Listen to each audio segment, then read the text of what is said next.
Hey church, it's Pastor Jason.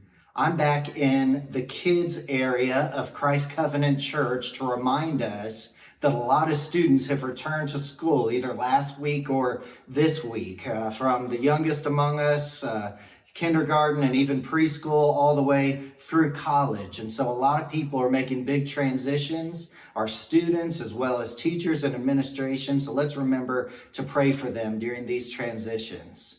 Well, as we dive back into our series called Walking Worthy through the book of Philippians, this week we are going to be in Philippians chapter 1, 27 through 30. So we're going to complete our first chapter this coming Sunday. And what I want you to see is that verse 27, we find the very first command in the passage.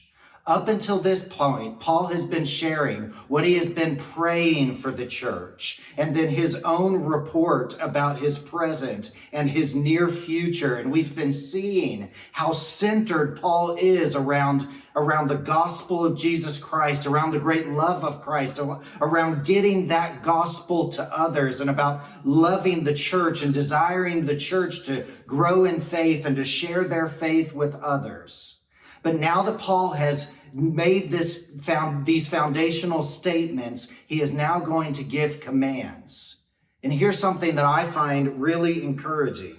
In verse 27, most of our translations say, "Only let your manner of life be worthy of the gospel of Christ." But in the original language, it reads, "one thing." One thing. You think about that. When it comes to the commands of God on your life as you're seeking to follow Jesus, Paul says, one thing. That's really helpful to me. I mean, when I think about the Old Testament having 618 laws or commands, it's like, how in the world could I ever remember them? Yet, remember, Jesus could boil down all the commandments to love God and love one another. And here, Paul boils it down to one thing. Walk worthy of the gospel of Christ. Now, of course, that raises a lot of questions. What does it look like to walk worthy? Well, one way to answer that question is to look back and see what Paul has said in his prayer and in his report. That's a great example.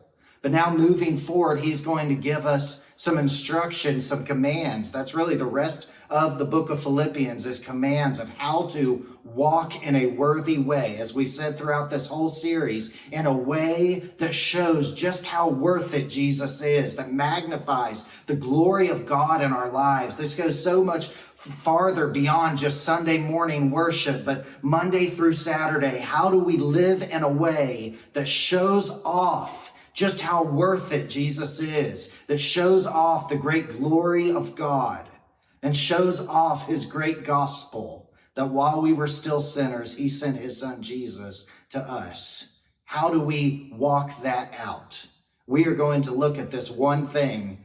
We're going to explore this one thing, to follow Jesus and to walk in a manner worthy of the calling of the gospel. And we're going to look at that starting this week's in verse 27 through 30. So take a look at it, read it this week, and when we come together, we're going to see how Paul tells us we can walk in a way that shows off just how worth it Christ is.